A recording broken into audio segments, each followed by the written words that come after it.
I'm just going to get started with a couple of housekeeping slides, just a couple of reminders. Hold on. I guess my screen's not sharing. There we go. Now we're sharing. All right. So just a couple of reminders. First of all, welcome. I'm glad you guys are all here today for our DLCS Innovations Cohort 2. And additional information about the Distance Education Call Center is that we're here for you 7 days a week from 7 a.m. to 10 p.m., providing assistance in multiple different ways. So please feel free to reach out if you have questions or need anything.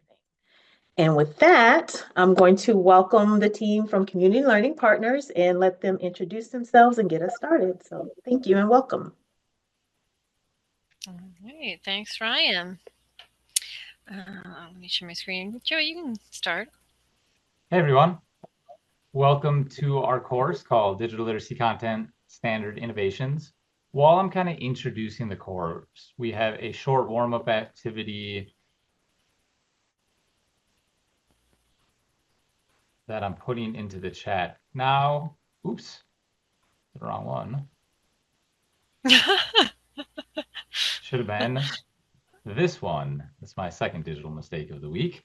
Okay, so we're hoping you can open up Padlet and let us know where you're calling in from. There's a link there and you can add a post that just asks you for your zip code, and then we can get a quick visualization of where everyone is calling in from.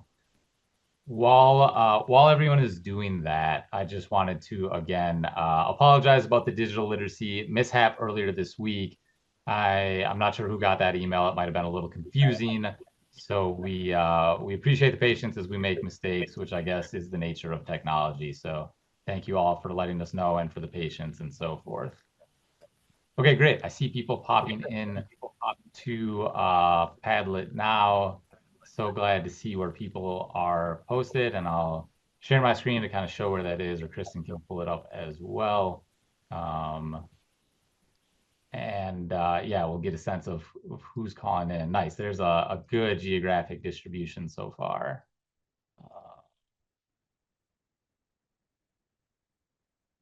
Cool. Oh, I don't have Yeah, I it think you can up. pull that Oh, up I to the see. same link. Gotcha. Yeah, I'll share. Okay, so as Kristen's pulling that up, we're very excited to be working together with everybody for the next 8 weeks as we explore different ways to integrate digital literacy. This is our second time running the course. We ran a pilot with many of your colleagues in the fall, and we're excited to kind of bring that second instance of the course today. So over the next 55 minutes, we're just gonna start getting to know each other and kind of give everyone a tour of the course itself to get a sense of how we might spend our time together for the next 8 weeks. So thank you so much for being here and for sharing on the Padlet. Seems like there's a nice I don't know much about census. I don't know how to describe this distribution other than like a very vertical distribution based on population centers, it looks like. Yeah, maybe this is less surprising to all of you Texas people, but it seems like a big spread to me. But anyway, if you haven't added your location, please feel free to do so. It's fun to have a nice big picture, finding out where everybody is, where we're calling from.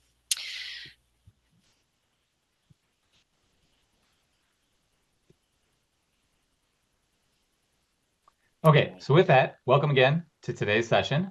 We're going to get started with a very brief tech tip that we start our calls with, but very briefly, my name is Joey Lernerman. I'm joined by my colleague, Kristen Smith. We work at Community Learning Partners. All I want to emphasize on this slide is that we're both adult educators, classroom teachers, and distance learning coordinators, and we do a lot of professional development now.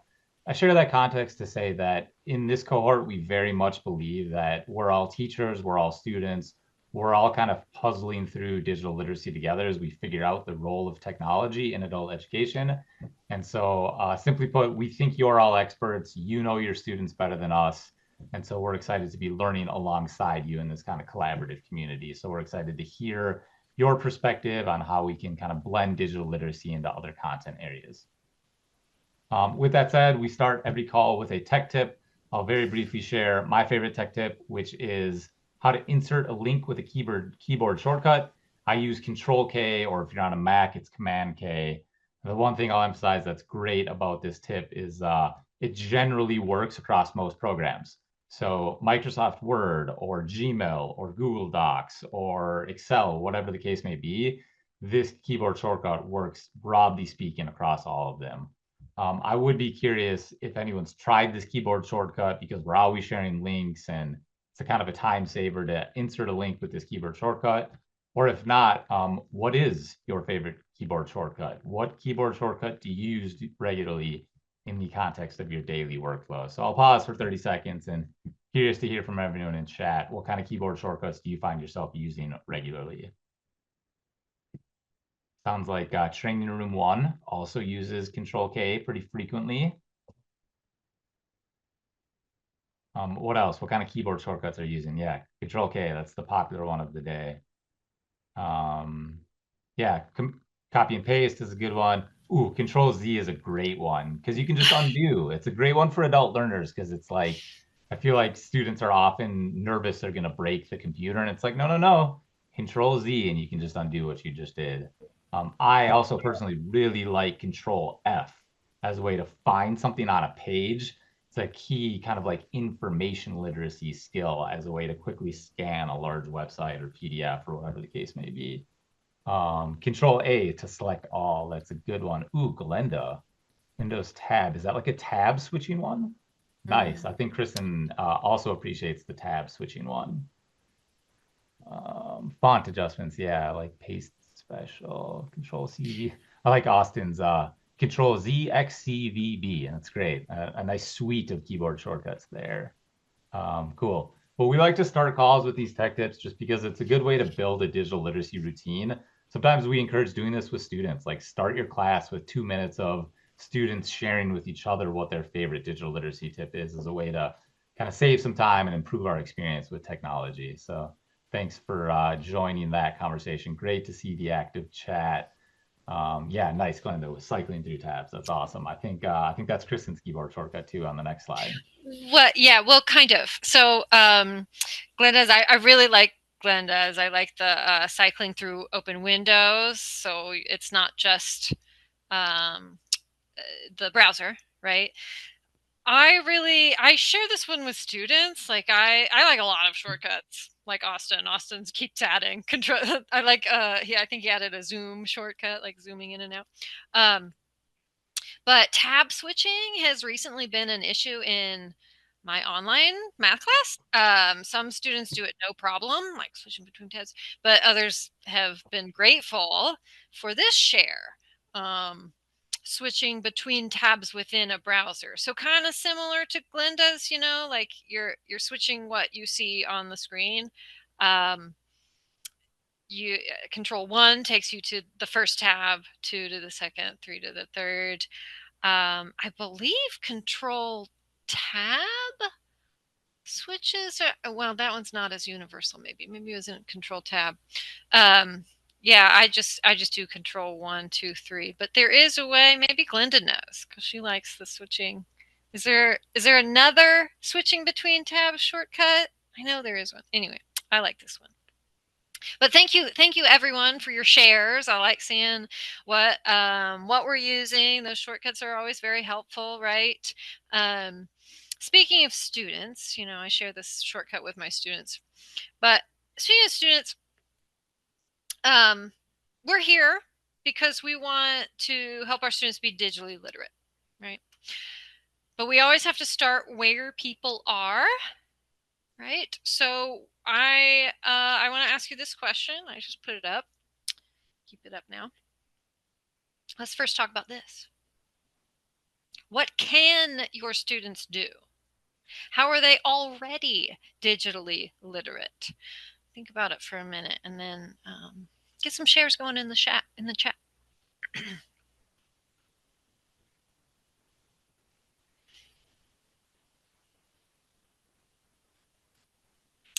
Oh, thank you. Am I not sharing my screen? No. Okay. Oh, I thought somebody was telling me to share my screen.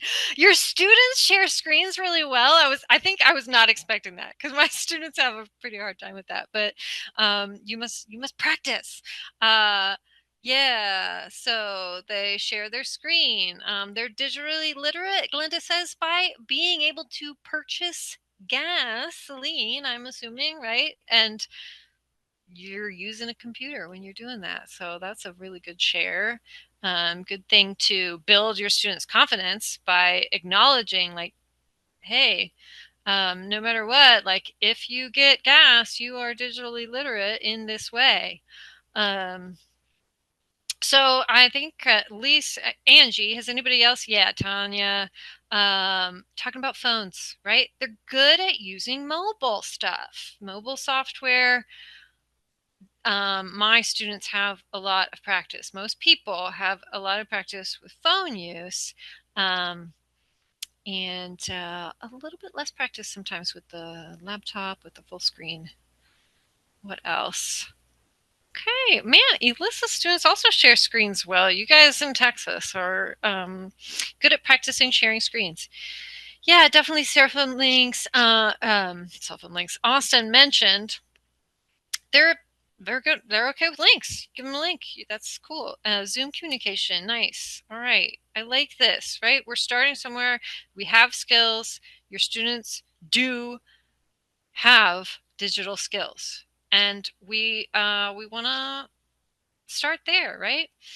Now, you might already be thinking of some digital skills you wish your students were practiced with.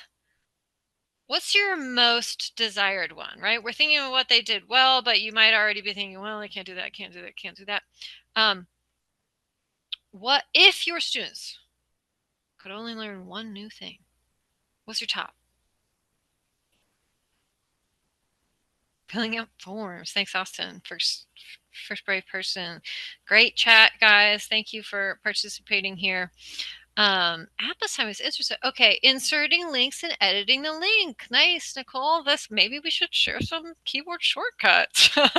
Control K, shared far and wide. Glenda's put one that's pretty popular across the nation. I think for something that adult ed teachers nationwide really want their students is to, like, remember passwords, be good at passwords, have some sort of password system, right? Because that will, if you're doing anything digitally, you can get stopped in your tracks if you don't have a password at hand. So yeah, thanks, that one.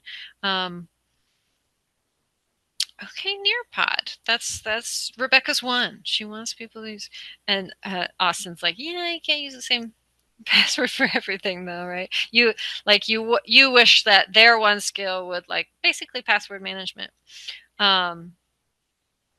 Okay, Tanya is like, actually etiquette, like online etiquette, and like just knowing what's going on in an online world and how to be you know, maybe professional, maybe safe. And yeah, a lot of people are commenting on passwords. So our one new skill, a lot of people are like, nope, passwords. What else? Anything else? Only one new skill. Has yours been said? If not, speak up. What is something you really really want your students to learn? Yeah, Alyssa. Oh, nice. That's an interesting one I don't get very often, is converting docs to PDF. Maybe to be able to send files like that, right? Like that's pretty important. In various aspects of life, you're going to be able to need to send electronic files, convert them to PDF, and then send them. Email signature, that's a good one. Thank you. And Anne's like, Anne's choosing many. Now, all right. So since Anne's getting ahead of this, how about let's think of, we thought of one. Now I want us to chunk a little bit. Let's think of 5. But for this, I have a little bit of inspiration. Texas put out a new edition of standards 2 years ago now. There were 5 subject areas until then. Now there are 6. Digital literacy is number 6. 5 digital skills, a little bit tougher. So we're going to open these standards for some inspiration right now. A little bit about these standards. You probably are familiar with them, but benchmarks are the term used for the most specific description of the skill. Bigger umbrella category is a sub area. So let's look at these sub areas for a second. 6 of them. Where might your top 5 benchmarks be? You don't know for sure, right? But the things that you were just thinking of, what you want your students to know, like your top 5 digital skills that you could just gift to your students. Where do you think your top 5 are going to live for the most part? Maybe they're going to be in a couple, maybe they'll be in 5 different ones. I don't know, but what are you thinking? Okay, so Anne, thanks for responding right away. Yeah, you were thinking career and life development. You're really thinking of like truly how digital relates to your real life. So she's thinking that's where hers is going to be.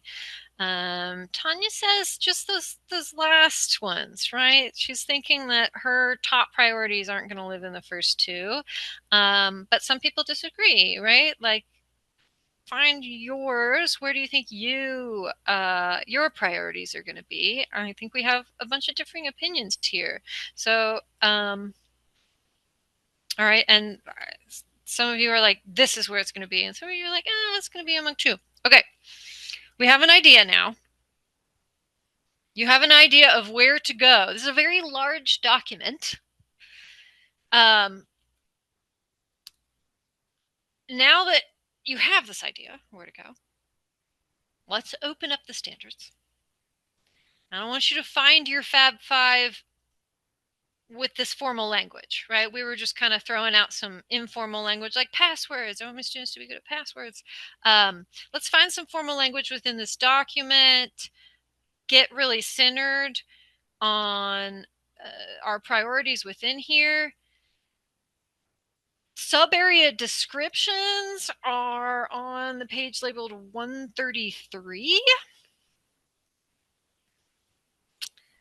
So if you want more descriptions, 133. Joey has put the link in the chat. Again, large document. Somebody shared their favorite keyboard shortcut as Control F. This might be good, but again, the descriptions of the sub areas are in 133 if you're not sure. But you guys kind of have an idea of where to find them. So benchmarks themselves are on page 136 through 144. Right, five pages of benchmarks to peruse. Take some personal time. Pick ones you really care about. Again, we're looking for 5.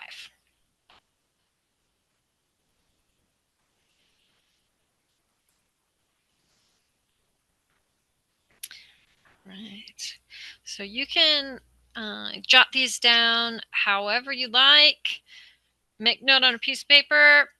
Open a Google Doc. Make some notes. Julio's added to the chat already. You can add them there. What are your top 5 benchmarks? I'm going to hush a minute so you guys can actually have some personal time to go through these.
as you all are still looking, maybe still reading through benchmarks, don't want to interrupt your flow.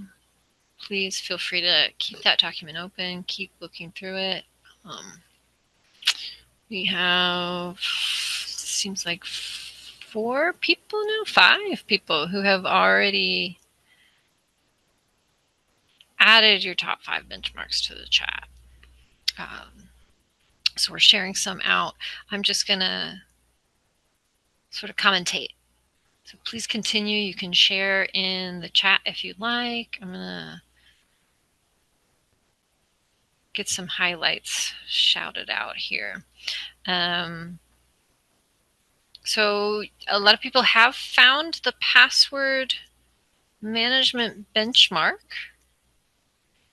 So we found it, and that is apparently benchmark number 4, but what substandard did that, sub area did that fall under? Do you know, Joey? No, okay. Not off the top of my head. Sub area 1, part D. Sub area 1, okay, part D. Thank you, Austin. Appreciate it. So And that was a big one. That's the most important one right there, I think, because that's what saves you from being scammed, among other Right. things. Yes, I mean it's important on so many levels, including that one for sure. That's why I listed it as number 1. Number 1, yeah. Appreciate it. All right, well, thank you. Gosh, we are, yeah. And let's see, and they explained it a little bit more in the gateway skills, a little further, create and manage passwords. So that is where it's number 1 and most important, I think. Austin, I think a lot of us agree with you. Maybe not everybody. Might not be everybody's top, but probably in most of our top 5, at least. All right. So this exercise, I really appreciate y'all sharing. Please feel free to scroll through the chat, see how your top 5 compares to your fellow teachers, your fellow classmates in this course. Just see how it compares. I think that's really helpful. Now, this is kind of just off the top of our head. This is just like this is our instinct. These are your top 5 based on instinct. And then, of course, we got some formal language within these standards. But you might not feel really super confident in what digital skills you want to prioritize. So I'm going to turn it over to Joey. He has kind of a pretty good idea about how you can come up with a really relevant top 5 if you're not sure what to prioritize, because there's a lot of digital skills and we're not going to be able to cover them all. So you do really want to have an idea of what you're prioritizing in your classes. I'll turn it over to Joey. Great, let me share my screen and then we can jump into it. Okay, so I think Kristen put that really well, which is in practice, we're not going to have the time to teach everything. So realistically, we have to prioritize. Now, I think there's several very effective ways to figure out priorities. You can reflect about your own teaching experience. What challenges have you seen students encounter? We could also obviously talk to students, like what kind of skills are they looking to build? What I want to showcase here is a third way to think about how to prioritize skills. So some of you have probably seen this website, the Bureau of Labor Statistics. Before I get into that website, just a quick brainstorming question. Like, one way to think about priorities is, what kind of jobs are students getting ready for? What kind of skills do they need to be successful in that career path? So as you think about your own regions, I'm curious to hear in chat, do you have a sense of what jobs are growing in your region? What industries are popular? Any kind of quick responses in chat, and then I'll kind of show a way to do this in a data-driven process. Like, what are the popular industries and jobs that are growing in your local community? And that might vary a bit based on different parts of Texas. So as people are brainstorming, I'm going to bring up a website and kind of showcase how I would do this. But once again, like, what are the jobs that are growing in your part of the state? Nicole says marketing. Christine says healthcare and IT. Petrochemical, I'm sure, is growing. Lots of electrical work, that makes sense. Manufacturing, of course, popular in that kind of Texas, Louisiana corridor. Yeah, great. So the reason I like this process is because obviously a lot of our students are in adult ed because they are preparing for careers. And so one way you could kind of do this in the data-driven process is to use this Bureau of Labor Statistics website to figure out statistically what are the popular industries in your region. So I'll, for example, just sample Houston, and I'll scroll down, and then I can filter on this page so I can see, or sort, excuse me, what are the most popular career clusters based on number of jobs in that industry. So we can see in the Houston area, the most popular job, or the most frequently held job, is office support. I would take that data point one step further. Pop over to LinkedIn, which has this fantastic jobs board. You can set up alerts, automatically get an email anytime a new job posts. Great feature for students to take advantage as well, because they would just get an email saying, hey, a new job fits your search criteria. So I'm going to come in here and search office administrator in Houston and just see what I can find. So from here, I can find a job description for a CDO, middle office administrator at US Bank. One job description. Now, the final step here to take this one layer further would be to leverage an AI tool. And I'm going to pop in here and say, scan this job posting and extract the digital skills needed to start this job. Then project additional digital skills that help this person advance in the career. And I'm going to copy and paste this job description directly into ChatGPT. So it has access to this now, and it's scanning for me. As it scans, it's now quickly returning to me what it found in this job description, which is if someone wants to start this job, they're going to need Microsoft Office proficiency, data management, reporting and documentation, maybe a little bit of database skills. And then what I really like is that it can also project. And so not only can you help students focus on here are the skills you need to start this job, but here's some advanced skills you can focus on that if you're looking to advance in that career. So advanced Excel and data analytics, regulatory compliance, AI and machine learning. So once again, this is just one of many ways you could think through this process of how to prioritize skills. And this Bureau of Labor Statistics website can be a great starting point for thinking through what those are. And I'll put that link into the chat. So if anyone wants to explore it. And as I kind of conclude this section, what I'll say is this kind of activity could be really interesting to do with students. So they're learning how the LinkedIn job board works. They're learning how to sort and filter a database. They're learning what AI can do to help kind of break down information in a simple and accessible way. And so it could be interesting to not only do this yourself to identify some of those skill priorities, but maybe there's a classroom activity here as well where students are using AI and LinkedIn and kind of building some of those advanced digital skills in the process. So we'd be curious to hear if anyone gives this a try, what they learn about their regions, if this AI prompt is useful. Happy to put that prompt in the chat as well. And you can give it a try yourself to see what you find.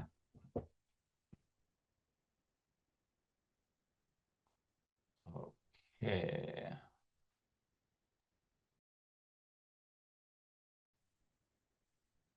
It's okay. I took over, right?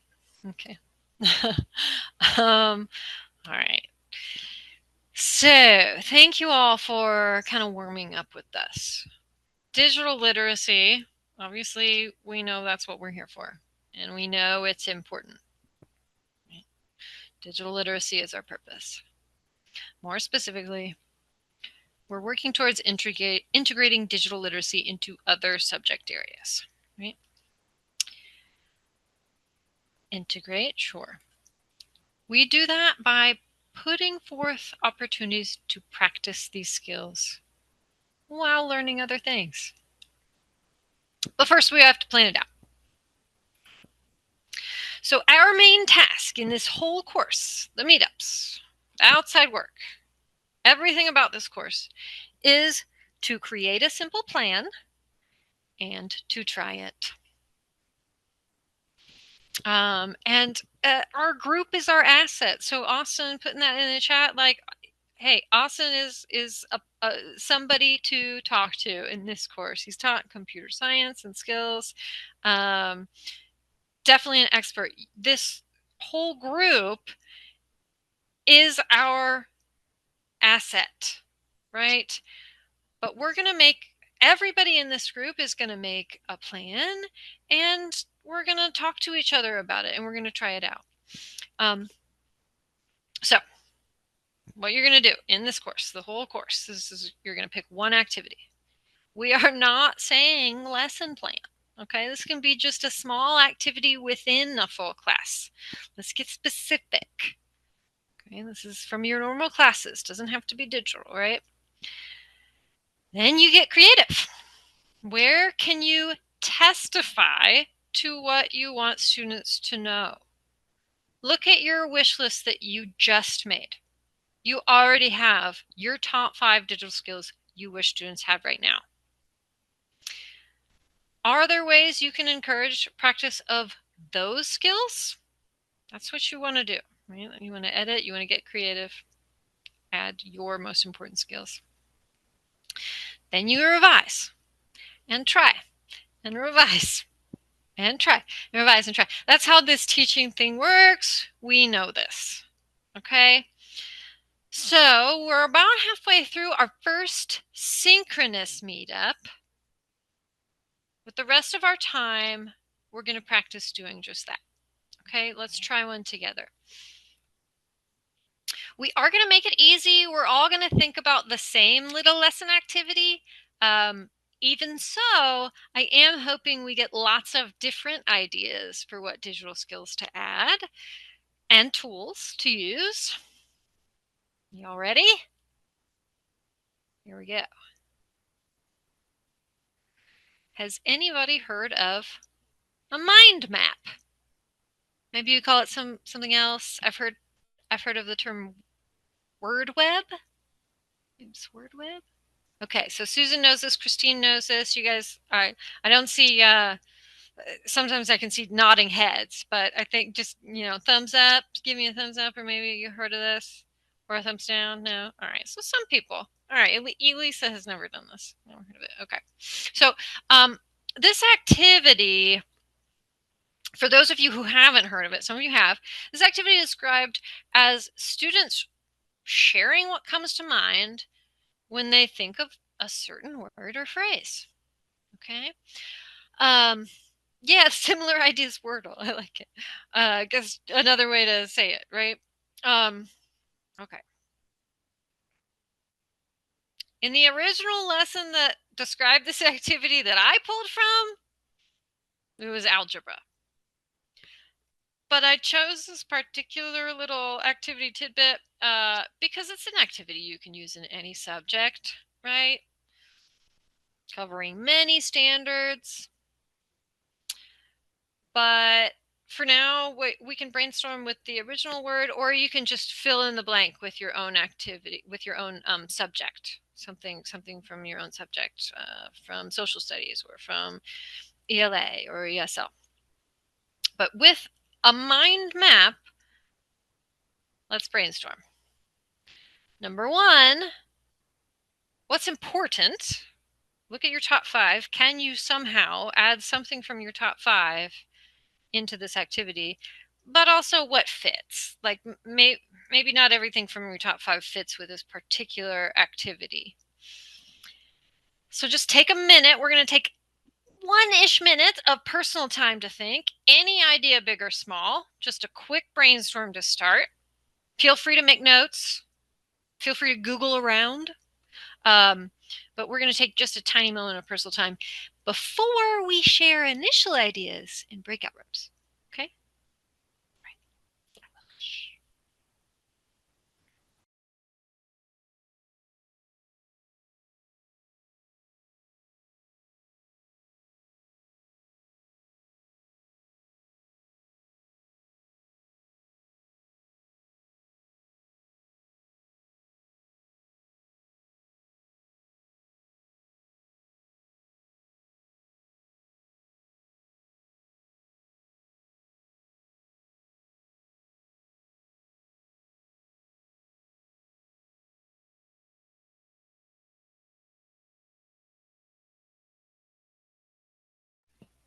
all you're doing, Tanya, is a little bit of personal brainstorm, a mind map.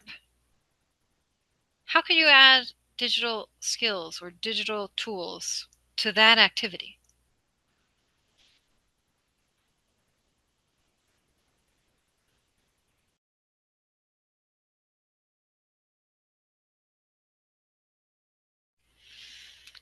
Okay, not a ton of personal time to think. Maybe you have an idea, maybe you don't, but we are going to go into breakout rooms. We're going to share. We're going to start along the path of revising and trying and revising and trying. So this part of the revising is we share with this group, with people in this group, other experts in Texas. What's your idea? And share it and see if anybody likes it. Maybe you guys can come up with a handful of ideas together. But Joey, can you get me breakout rooms started? Okay. In breakout rooms, you're just going to talk through this mind map activity. What digital skills? Talk some ideas out, basically. What skills are you targeting? What tools are you using? And then riff off of each other's ideas to create some really good activity plans. Okay. As you're working, just think about flagging interesting or exciting ideas for the whole group when we come back around. Okay. Breakout rooms are now open. We'll be in there for, I don't know, 5-7 minutes or so, and then we'll come back together and share highlights of our conversation. So we'll see y'all in a few minutes.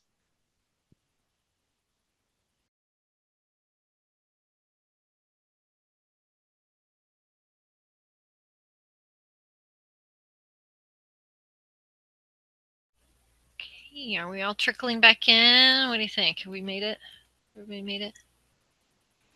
Welcome back, everybody. Okay, Lisa is back. All right, hopefully everybody's back. Thank you so much. We really appreciate your effort in groups. Again, our group is our asset. I can't stress that enough. Anybody quickly want to share any highlights, something interesting or exciting, or just a quick idea? Your favorite idea from your group? How would you integrate some digital skills into this? Okay, I'll go. My group, we had such an interesting conversation, and the time was up before we knew it. The time was up no. before we knew it. And we went with the original example of algebra, and we talked about how to spend it wisely, how to keep it safe, communication, and it worked within, I want to say, Dion, didn't you say that it worked within your top 5? Yes, it did. Integrating the algebra goes within using the online communication, finances, budgeting. You know, when you think about algebra, I just see dollar signs and money wise. So how do we keep that safe? How do we be able to use the online apps when we're banking and financing? We make money, we want to keep it safe, right? So that's kind of like how I use my expression, because that's what we kind of do here. We teach monthly budgets and teach our young adults how to, save and put away and spend properly, but using online apps like the banking system and so forth. Yes, right. So integrating the use of your banking apps into an algebra class. You guys talked about that. Thanks, Nicole. Your group sounds like you had a really good conversation. Okay, and then we have We at least one really person. did. We really did, Christine. And Joey, I saw your message in the chat. We looked up and it was over just like that. Okay, I don't want to take up too much of the time. Go ahead. Go ahead. Well, thank you, Nicole. That's awesome. Really, really glad to hear that. That's the whole point of this group, is that you are together. Like, this is a sustained professional development so that you all can talk to each other and learn from each other. I'm just going to highlight something from the chat real quick. Elisa, your group talked about, Christine specifically shared Blookit. Yeah, haven't heard of that, but is that a tool that would work for the mind map? That's I'm assuming, like for a mind map. I haven't heard of that, but I'm gonna have to look that up. Blookit. Yeah, there were a few that we all discussed, but Christine, she brought up Blooket and she said she teaches ESL. So that's something that she can use like easily as a digital literacy tool and kind of implement that with the mind map. I saw with Larissa, she had recommended Miro, and that was the first time I had heard of Miro, but they actually have like their own mind map like feature on there. So I was like, well, I'm gonna check that out and see how that is. And we also Yeah. talked about Mentimeter and Slido. Nice. Yes, yes. Miro. It's just funny. This is a Miro crowd. I'm a fan. I use Miro as like my whiteboard basically. But they do have cool like web basically creation, right? I think that's what you were referring to, Lisa, like a mind map option, or maybe you're talking about a word cloud. I don't know. Cool. These are great. Like lots of good software that's been shared apparently in Elisa's group. And Austin is schooling me on Blookit. Okay. Anything else? Anything else? We're running out of time. Well, I'm gonna call it. I'm so sorry. This is a big group, and I hope that within your small groups you like Nicole and Elisa had some good discussions within your group. Excellent first go. All right. So thank you, thank you, thank you. The asynchronous task in this class is to do exactly what you just did. Truly. Choose a short lesson activity. So obviously probably be different from a mind map. So choose something that you usually do, or maybe that you've found within another curriculum. Again, not a full lesson, just a bit of one. We'll give you a template. It looks like this. Okay. You describe the activity. Just short and sweet. Short and sweet. Feel free to copy and paste from something that you have used. I definitely did.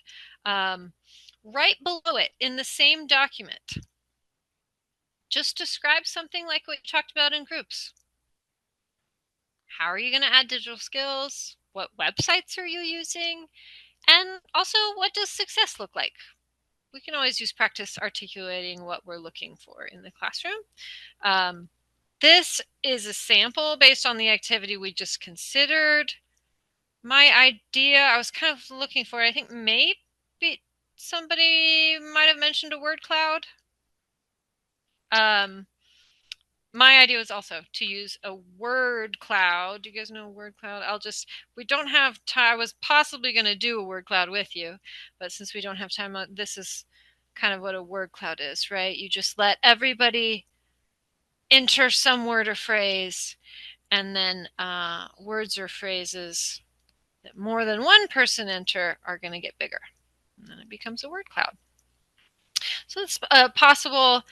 Okay, and Mentimeter does word clouds. All right, thank you, Tanya. Yeah, and I think like a lot of the software that was mentioned has a word cloud option. So that was my idea. And within this template that you guys are going to have to plan out your very tiny little digital integration idea, just add what websites you're using. I actually listed Mentimeter on this. Very, very simple. So, okay, we've seen that in action. The back end part. Okay, the planning, there's not much to it. We've created documents for you to describe your digital skill additions, but the real task is teaching it.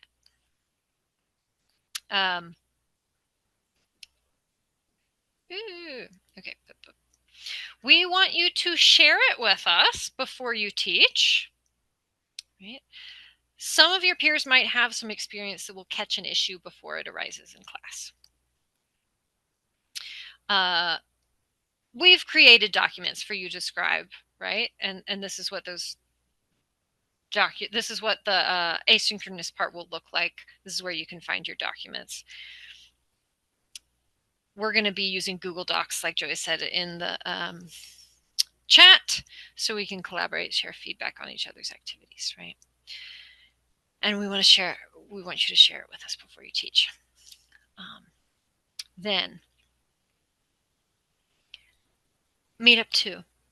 Maybe you have an activity, maybe you don't. This is all good. However, real meat of the task. This is a real meat of this whole class. You got to teach it. Right? Some mistakes just have to be made. Is a word cloud a good idea with this activity or with your particular students? We do not know. You have to try it. You got to make notes. Tell us how it went. Our group is our asset. Tell us how it went in meetup 3. And we're going to target about March 31st to April 12th. So that's like kind of half a month. You're going to try it with students and then come tell us how it goes, right? And that's it. So thank you. I really appreciate y'all kind of brainstorming. You basically did what we're doing in this class already. Okay, we just want to collect a lot of ideas. We want to get ideas connected to a lot of different activities, and we want you all to talk to each other within these Google Docs. I'm going to hand it over to Joey. He'll talk a little bit more about the where you access the asynchronous work and just how to go forward from here.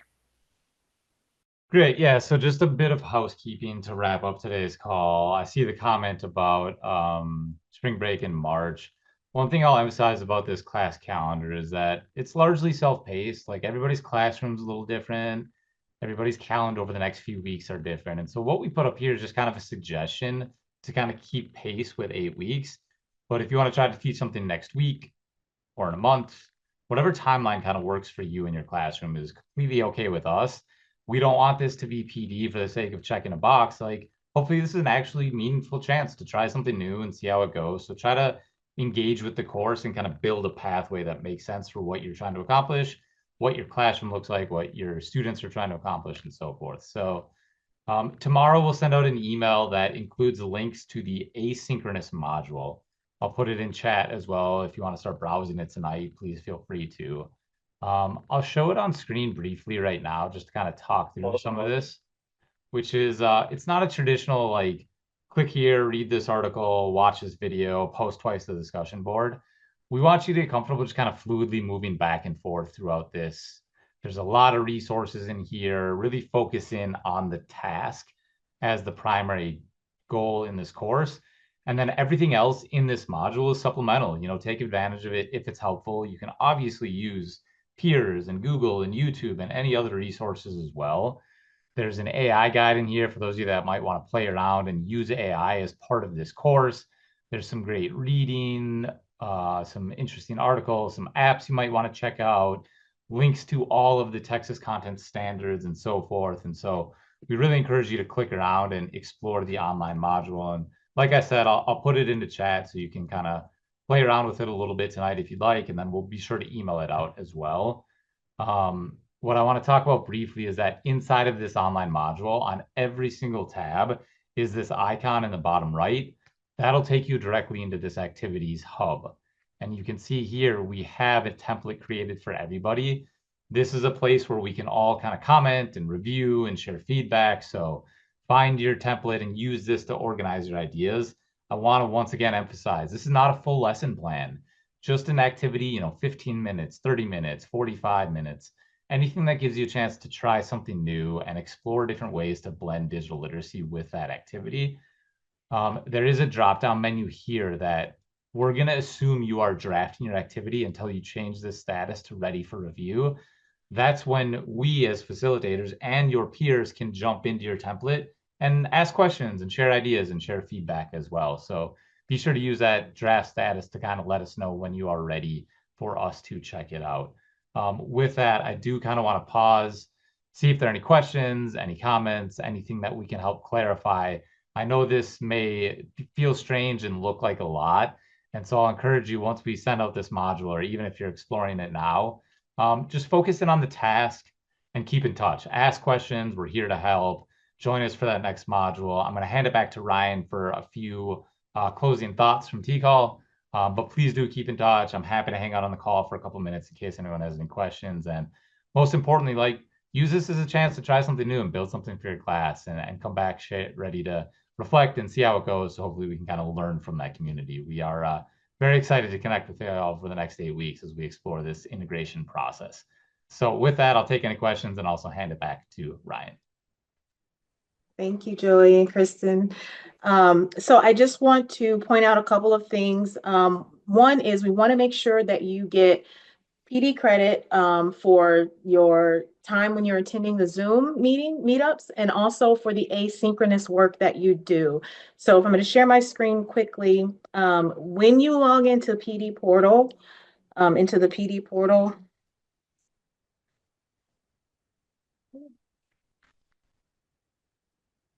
there we go. When you log into the PD portal, if you do a search for DLCS innovations, you'll see that there are 2 tasks. As Joey mentioned, there are 2 asynchronous tasks that you will complete. And you will go in here and request them and submit the required task as well in here. So you'll complete that course by submitting, and it might be uploading a link or what have you, but you'll submit that so that you can receive that asynchronous PD credit for this course. And we'll also send out instructions reminder via email, but you'll have to go in there and request each of those. So there are 2.